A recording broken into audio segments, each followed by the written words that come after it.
fatores de riscos psicossociais não é só psicologia, não é só saúde mental, apesar da gente ter lá a 45.003 que fala de gestão de saúde mental, né? Tem todo um processo antes que o ergonomista, fiz ergonomia também, né?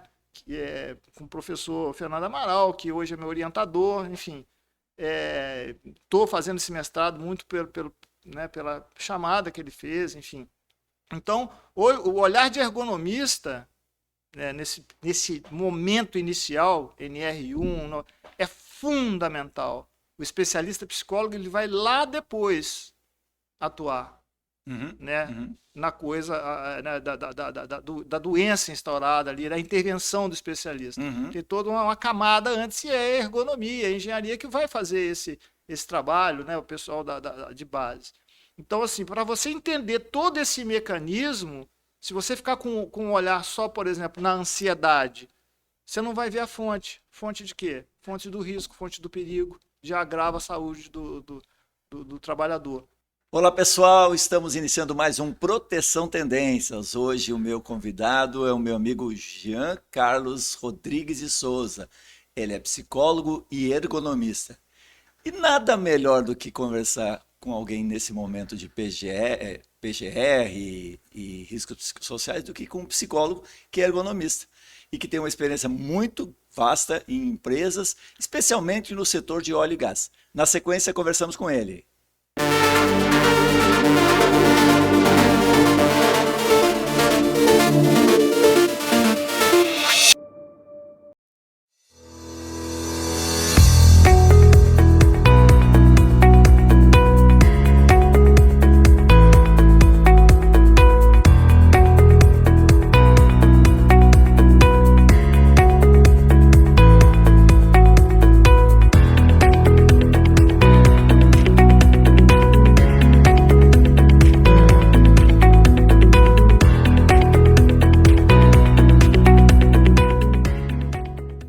Todo trabalho precisa de segurança, por isso existe um Marluvas para todos os riscos que você possa enfrentar.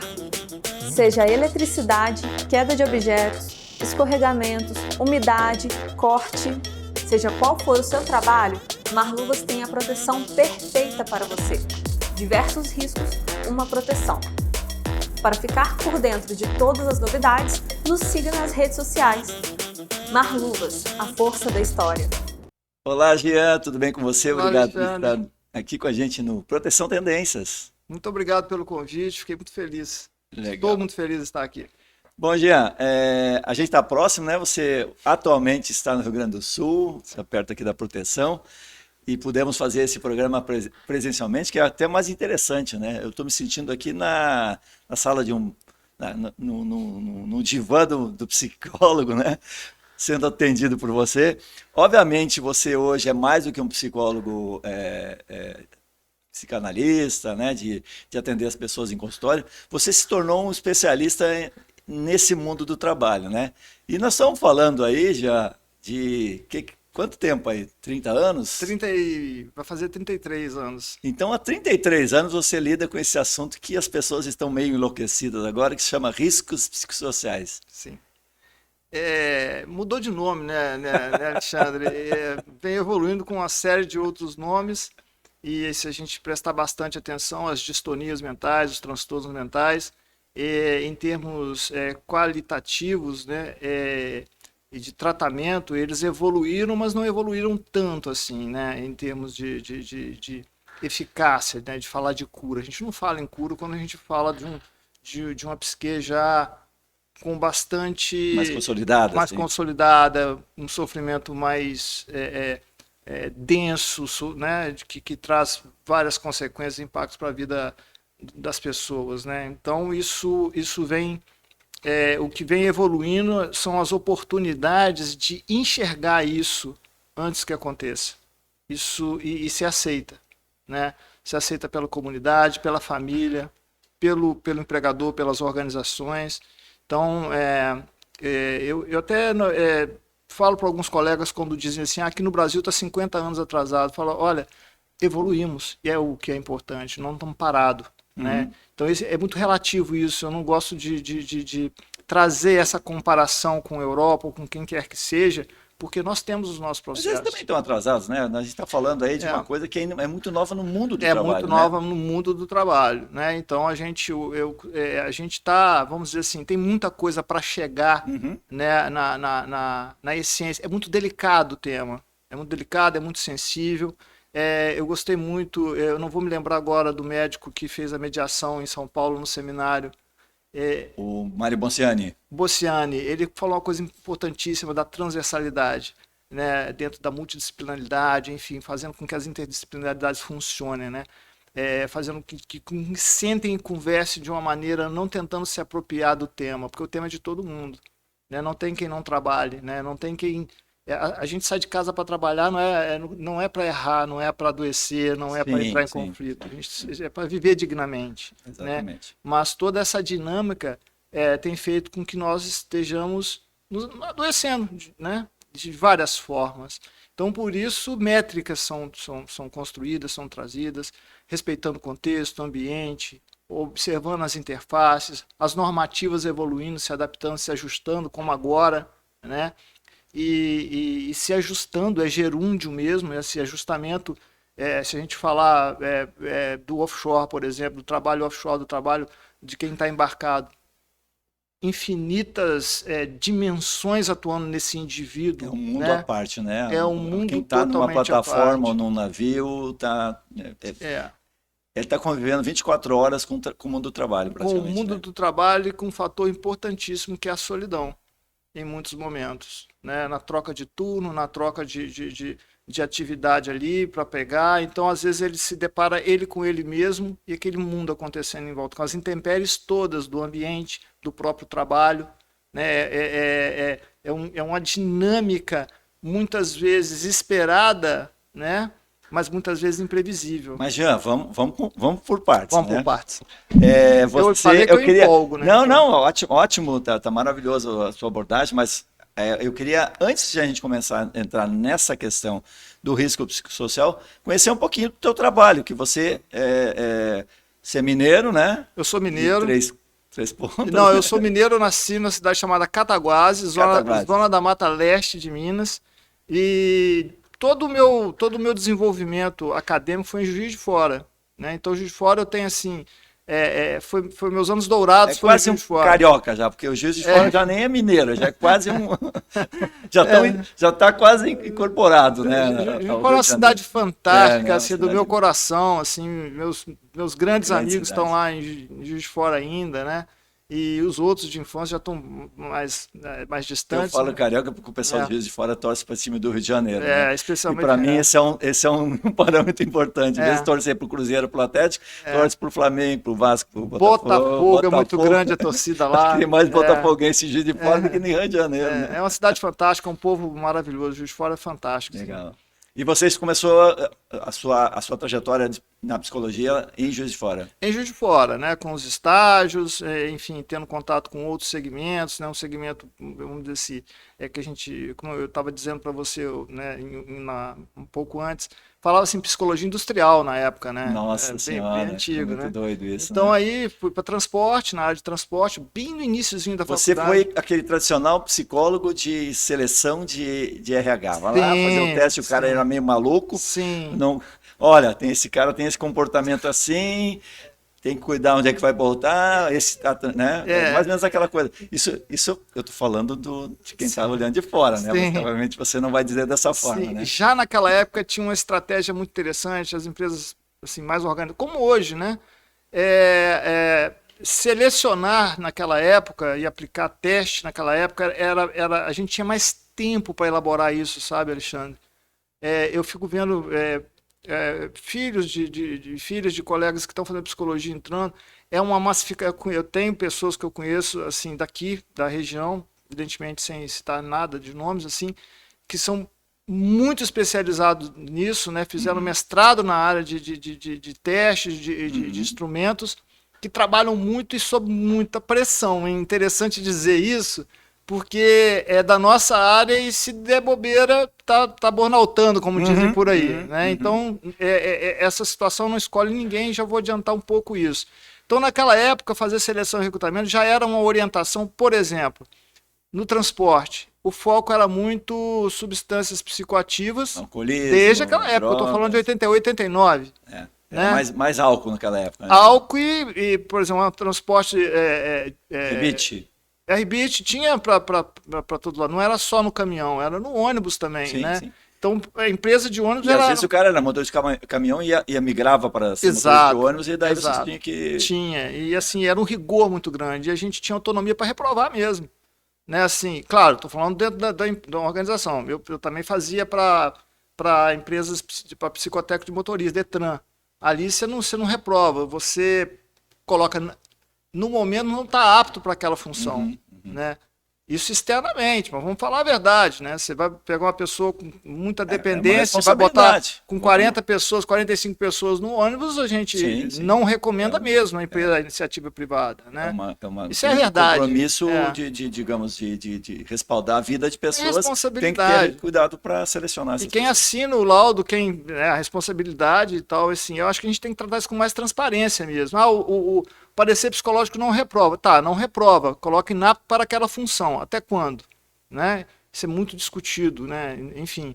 Agora, que é restrito e não dá para colocar num volante, atrás de uma empilhadeira, num guincho, num helicóptero, num avião. Sim, segue o mesmo raciocínio. Claro, então a gente tem que ser transparente e honesto com Tem essa alguma situação. atividade para ele fazer, mas naquele espaço ali não. Ele pode fazer outra coisa que não, né? Que não impacte a segurança, a vida das pessoas, né? Mas daí você migrou, você começou numa empresa de ônibus, né? Depois você foi entrando mais em outras atividades. Ali eu já comecei treinamento também. O que foi que mudou? Foi assim, aquele start de... Cara, isso é muito bom, sabe? A gente vai passar bem rápido, então, assim, que eu comecei na indústria têxtil e ali fui desenvolvendo, continuei com seleção, fui evoluindo, fui fazendo cursos para gestão focado, né? Gestão de pessoas, gestão empresarial, fui fazendo. Isso já é um ambiente de trabalho. Já é um ambiente de trabalho. Além da seleção, você já, digamos, fazia um suporte, uma consultoria para a própria empresa. Eu era CLT, inclusive, dessa empresa têxtil, assim, né? Então eu já trabalhava mais planejando treinamento, já também não deixava a Ia no chão de fábrica ou era mais atendimento aí é que está o trabalhador? diferencial. Foi aí que, desde então, né? Eu aprendi com muita gente, assim, eu sempre tive contato com o chão da empresa ali. E ali eu já entendi qual era o meu papel, né? Total. Então eu tinha uma relação muito forte com o diretor industrial, que era um decano, uma enciclopédia muito conhecido no ambiente têxtil, né? Enfim. E ele generosamente me levava, porque eu mostrava isso aqui. Ele sabia, por exemplo, para ter ideia da experiência dele, era uma empresa grande, uma empresa que chegava a ter 3 turnos, enfim. Ele chegava e falava assim, olha, aqui dá para ver se esse tiar, por exemplo, está com problema. Ele sentia na vibração, ele conhecia muita coisa, né? Era aqueles caras mesmo, né? Como diz no ambiente offshore, cascudo, né? Então, ali, o ambiente organizacional e o adoecimento psíquico, não era esse termo que eu utilizava, não tinha ainda tido contato com o DEJU, era muito, muito cedo, mas o médico do trabalho da época também era uma pessoa fantástica, sabia muito. E ele me trazia, Jean, olha só, como é que a gente pode olhar isso aqui? Olha, eu estou vendo aqui, é isso, é aquilo. Então aquilo foi me interessando. Então eu fui aprofundando mais em psicopatologia do trabalho, eu fui, né, crescendo, já estava no movimento de saúde mental, luta antimanicomial, enfim, essas coisas todas, que eu fazia um trabalho na Secretaria de Saúde Pública também, eu tinha esse trabalho, né? Então, a psicopatologia, a organização do trabalho. E ali, nessa indústria têxtil, eu senti a necessidade de conhecer sistemas, processos. Esse foi a virada. É uma coisa meio maluca para um psicólogo naquela época, né? Você era meio fora do padrão, né? Eu acho que eu continuo. Eu acho que eu continuo bastante. Isso me abre muitas portas, mas às vezes, né? É difícil, sim, mas... Hoje em dia, sim. Hoje a gente sabe que os psicólogos são muito fazer isso. Não tantos quanto deveriam, como mas... necessariamente precisaria. Tem demanda. Mas eu imagino que lá, que você está falando anos 90, 2000... Nos anos 90, né? Então... Início dos anos 90. Então, assim... O que o trabalhador lá, o doutor, o que você está fazendo aqui? É uma coisa Olha, assim, né? Era uma relação tão interessante que, assim, eu ia pro refeitório comer com eles, né? Teve uma festa. Não tinha aquela coisa do... Não. Autoridade. Não, né? Fiz sempre muita questão disso. Muita Legal. questão disso. No offshore, então, eu fiz Acessibilidade, mano. sempre, né? Porque eu não podia distanciar o meu olhar deles. Porque era esse olhar e esse ouvido, esse tato que eu ia trazer para o meu gestor acima. Né? O que ele ia fazer não era comigo. E daí eu evoluí para outros cursos. Aí fui para psicologia organizacional, de fato, fazer. Fui fazer outros cursos, como agora eu estou fazendo um mestrado, terminando meu mestrado na engenharia de produção da URGS. Quer dizer, processos, projetos, né? Penei, né? Nas disciplinas URGS, mas foi fantástico isso tudo. Engenharia de produção, você está fazendo. Que legal. O foco muito do meu mestrado, da minha dissertação, da minha pesquisa, é ergonomia e segurança. Né? Então, assim, meu orientador é fantástico. Ergonomia em segurança? Ergonomia e segurança. Tá. Né? Então tá bem dentro legal, disso tudo que a gente está fazendo. A dissertação é em cima exatamente da questão dos riscos psicossociais com o olhar da ergonomia. E lá, isso é outra história, né? Nós vamos conversar depois, eu sei. Mas então, saí do texto, tal, fui para Macaé, né? Um amigo da empresa Subsia, né? Me deu um toque, falou: Jean, vamos lá, porque tem. Você estava no. A sua cidade é leste ou oeste? Zona da Mata Leste, Tá. né? Que era Juiz de Fora, Cataguases. Aí você foi indo em direção ao mar, então. Fui em direção ao mar, né? Chegou em Macaé. Rio, né? Porque Rio. Minas a gente vai muito para o Espírito Sim, Santo, né? mineiro Vai pro é Espírito um Santo. carioca quase, né? Então, assim, quando eu chego, né, em Macaé, o que eu sabia fazer?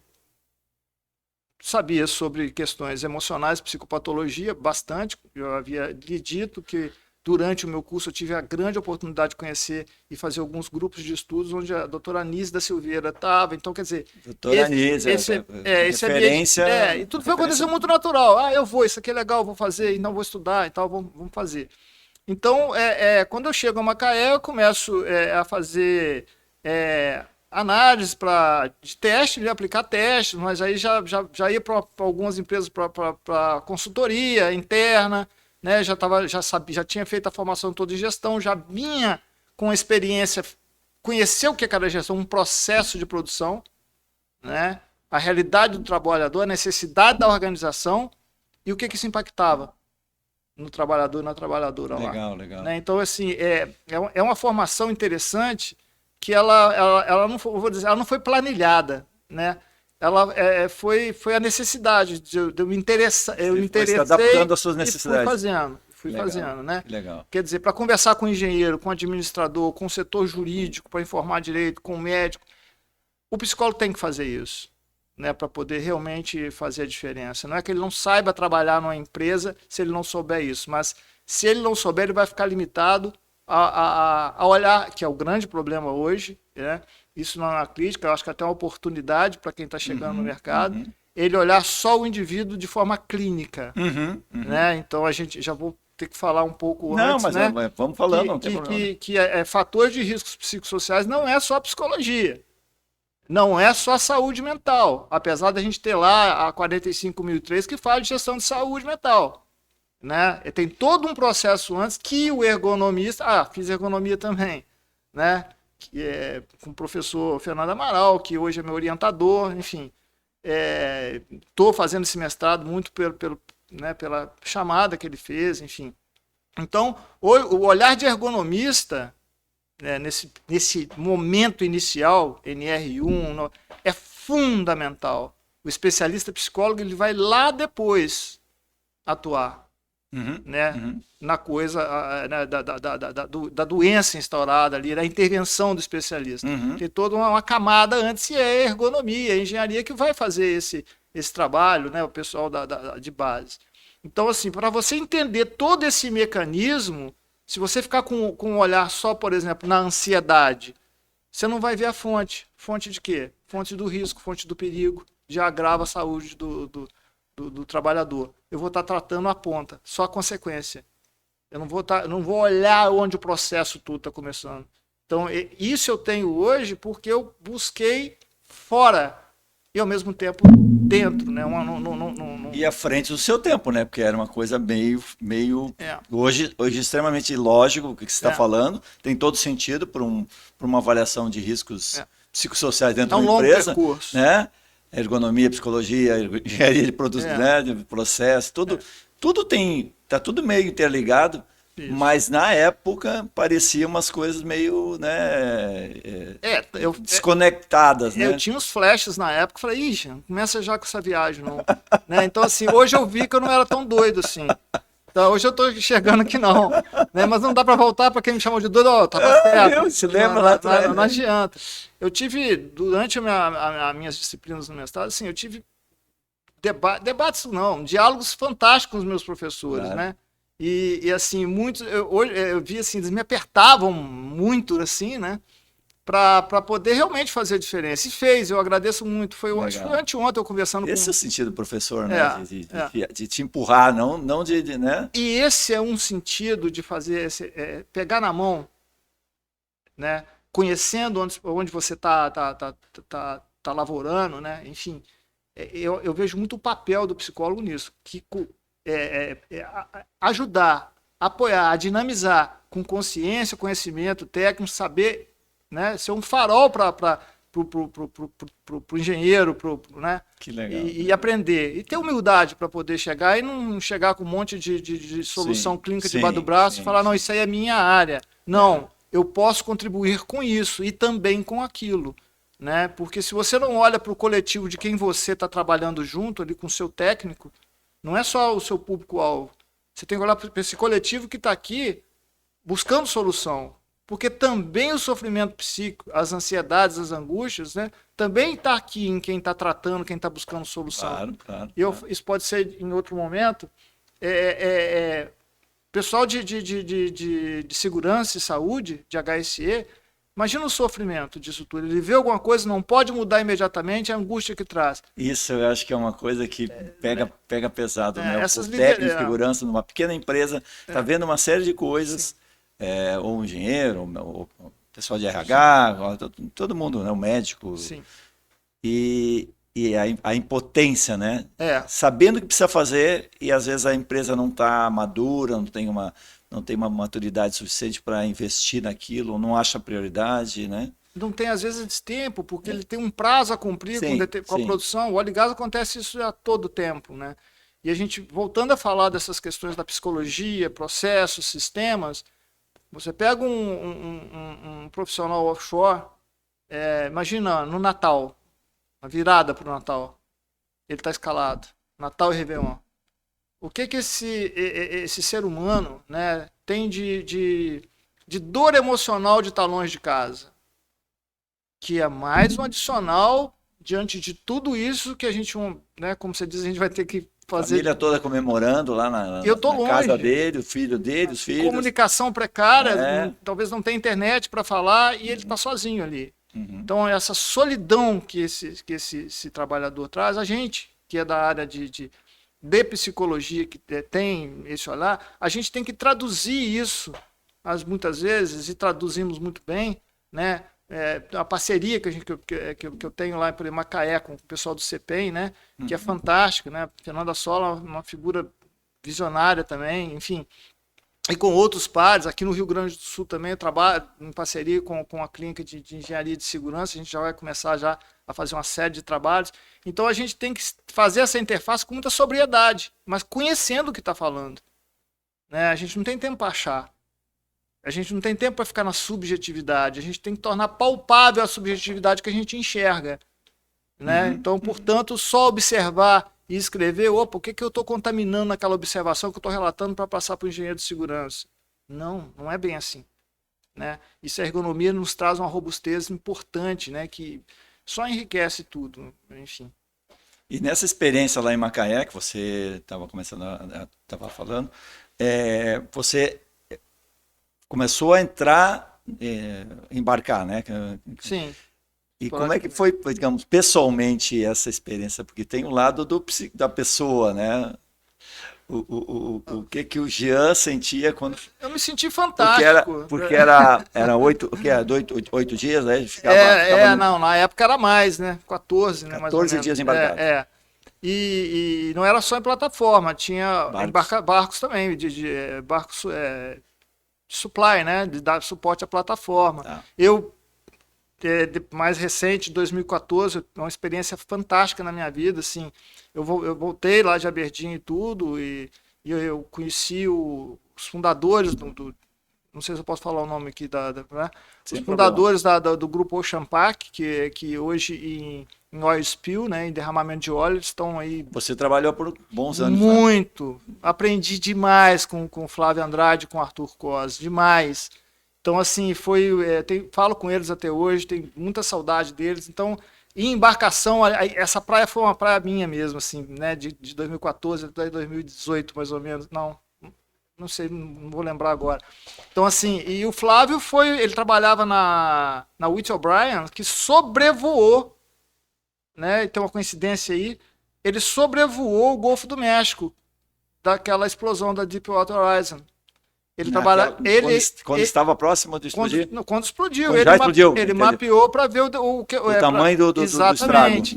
E ele depois ele veio, então ele montou o Ocean Park né, e construiu. Hoje a Ocean Park também faz resposta de emergência e tal.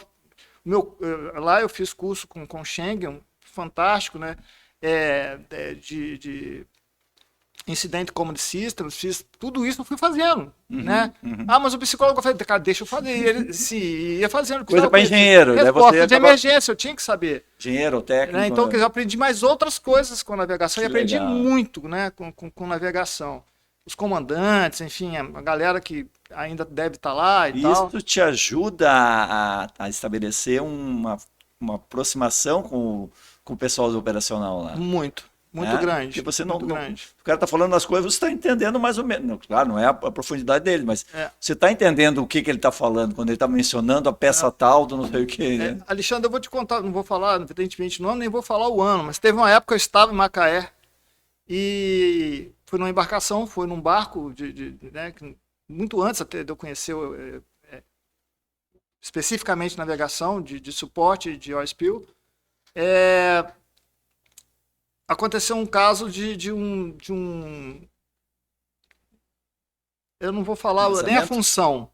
Ele teve um surto dentro da embarcação. Operador, digamos. Tá, vamos falar. Ele teve um surto, né?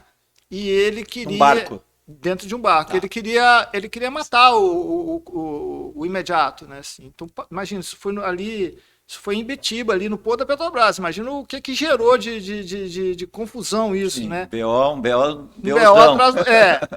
Aí ninguém queria ir lá negociar com o cara.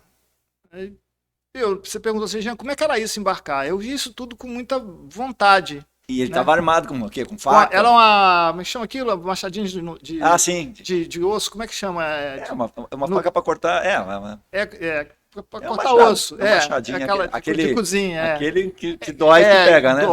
Corta ossos e pessoas. E aí eu me lembro que eu saí de uma embarcação, me içaram, né, naquela cestinha. Você estava fora, daí foi chamado para intervir para fazer a intervenção nesse lance aí. E o que me ajudou? A minha experiência clínica em hospital psiquiátrico, essas intervenções, claro que foi tudo muito controlado, né? Eu estava só com rádio, eu já desci brincando com o cara, já fiz uma abordagem diferente, ele estava me vendo, né? O que você veio fazer aqui? Eu falei, cara, eu quero tomar um café, tô sabendo que você faz um café horrível. Eu mandei uma dessa para ele assim, ele olhou e tal, eu falei, eu sou mineiro, eu conheço café, falei para ele, né? Assim, e fomos descendo, eu fui com muita calma, né?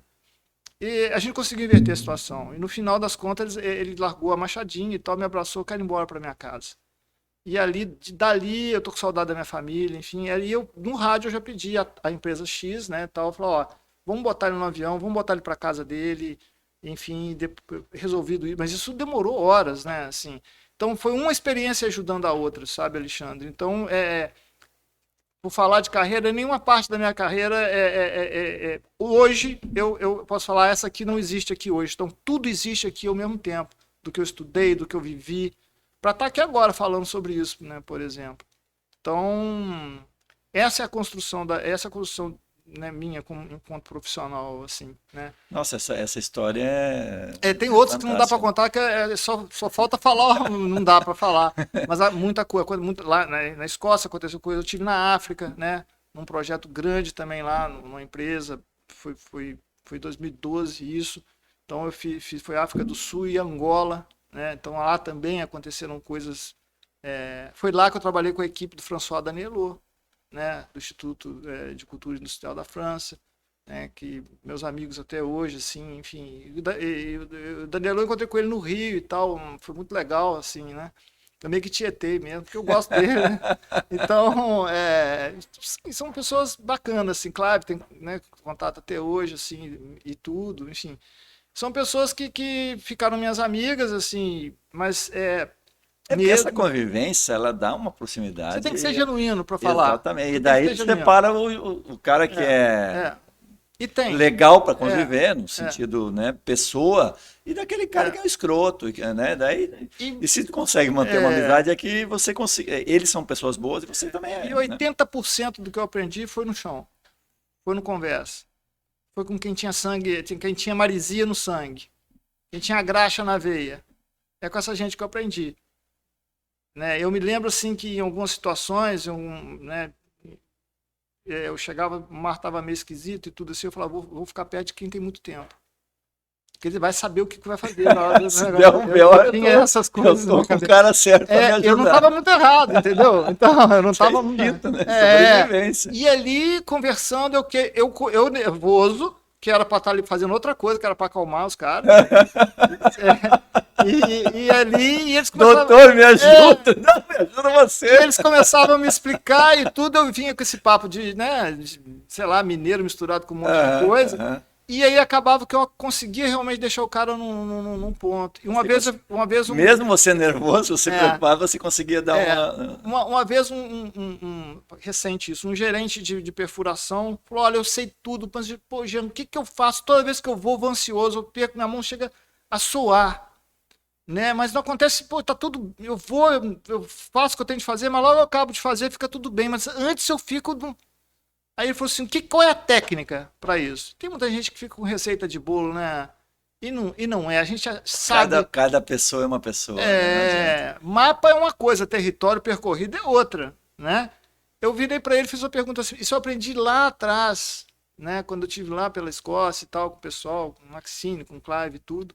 Eu só fiz uma pergunta para ele, falei, quantas vezes você perdeu colegas de trabalho ou deu um blowout, alguma coisa assim? Graças a Deus nunca. Falei, lembra disso, toda vez que te der ansiedade. Você teve muito mais sucesso do que qualquer outra coisa. E nós, seres humanos, às vezes fazemos tudo muito certo, na maioria das vezes, mas a gente só lembra do desafio que não deu certo. Do que pode dar errado. Uma das outras funções de liderança, de quem faz treinamento, é ter essa sensibilidade, mesmo que vá aplicar um teste, mesmo que vá fazer um treinamento que possa ser trivial, falar sobre qualquer coisa, sobre estresse, sobre ansiedade, sobre relacionamento, é trazer, deixar a pessoa falar e mostrar para ela o quanto que ela faz certo. Parar de apontar o dedo. Né? Parar de apontar o dedo. Você tem, por exemplo, empresas que se propõem a falar sobre saúde mental, sobre bem-estar, e dentro da empresa fala, pô, você deixou de fazer isso, nossa, que má nota que você deu. Eu falei, vem cá, é uma empresa que promove saúde mental, você está me apontando o dedo, então, e a gente está acusando o engenheiro que mostra o erro, e a gente está entre nós. Então, assim, é mais que bom senso, é sensibilidade. E a gente só encontra isso dialogando. Debate é para ver quem vence. Diálogo é a congruência em cima de um mesmo tema para a gente buscar solução juntos. Bom, quem fala melhor que eu isso é a Juliana, né? Então, assim, a craque para falar de travessia, de pegar na mão, assim, a Juliana Bley é fantástica, né? Acho que vou encontrar com ela esse mês lá em Curitiba. Excelente, né? Ela é fantástica. Né? Gosto muito dela. Então, esse kind, né, no trato, né, para realmente ajudar nessa travessia. E a gente pensa que é só a gente que ajuda na travessia. Não é não, acabei de dar um exemplo. Às vezes quem a gente está estendendo a mão para ajudar vai nos ajudar. Não, é a mão dupla. Sabe? Então, muita gente fala assim, não, porque não tem tecnologia no trabalho que você faz. Tem muita tecnologia. Para ouvir, tem muita tecnologia. Tem gente que dá curso como é que é? De escuta, não? Escuta empática, enfim, empatia para ouvir. Isso é desenvolvido, né? Você não implanta motivação. Você não implanta a criatividade. Então, portanto, você não tem direito de tirar a motivação nem a criatividade de ninguém. Porque não é dente para implantar, né? Motivação não é dente para implantar, né? Nem criatividade, nem segurança, né? Então, quer dizer, é sair do clichê de dizer, olha, o líder, quanto mais ele for respeitado tecnicamente, em termos relacionais, melhor líder ele vai ser. Isso não pode ficar só no discurso. Às vezes não precisa nem de falar. Isso acontece quando a coisa... né? E eu tenho que lembrar disso. Né? Lembrar desses bons momentos, dessas construções. Né? Em Angola, por exemplo. Eu ia te perguntar uma coisa que eu acho que tem a ver com essa tua experiência na África, né? Que são... Foi a melhor experiência da minha vida. Depois nós vamos falar um pouquinho sobre isso. Mas voltando para o Brasil e falando de brasileiros, né? O brasileiro, de uma maneira geral, ele tem... Eu não sei se isso... Uma vez eu percebi isso, falando com as pessoas, que é o elogio, às vezes, o incentivo. Parece que não... Vamos lá, o melhor jogador, o melhor piloto do mundo era o Senna e a gente falava mal do Senna. O Popó era, né, o Guga, tenista. Mas esse cara não sei o quê. Sempre nós temos um olhar crítico, né, para as pessoas que estão, às vezes, um pouco acima, às vezes um pouco abaixo, mas, né, se destacando ou chamando a nossa atenção. Isso é uma insegurança do brasileiro? E você que teve essa experiência em outros países, isso é parecido lá? Isso é coisa do homem? Ou é uma coisa do... Porque eu vejo assim, por exemplo, o americano tem muita coisa do... Eu tinha um amigo meu que falava da estrelinha né, no caderninho. Isso aqui é um botãozinho para o aluno, é coisa do reconhecimento, né? Que é uma coisa muito do americano, que eu não sei se é cultural, né?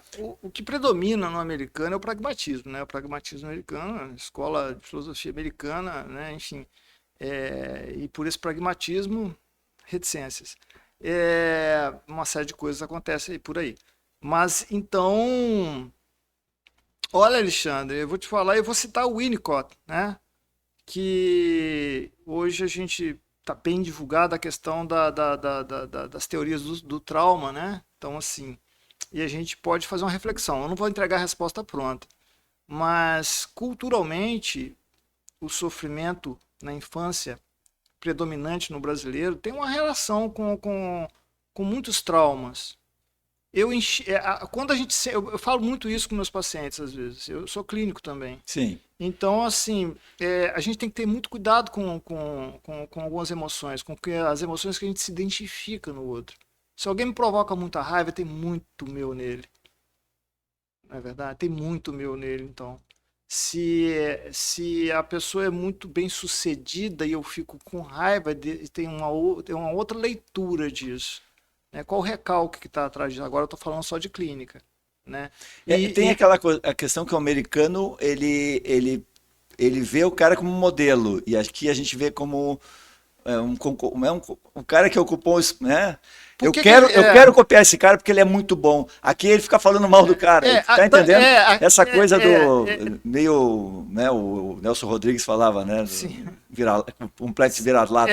Eu não vou muito por essa linha do complexo vira-latas, não. Mas eu vou com... a linha que eu vou, por exemplo, eu não tenho problema nenhum e elogio até demais, assim, de verdade, algumas pessoas, né?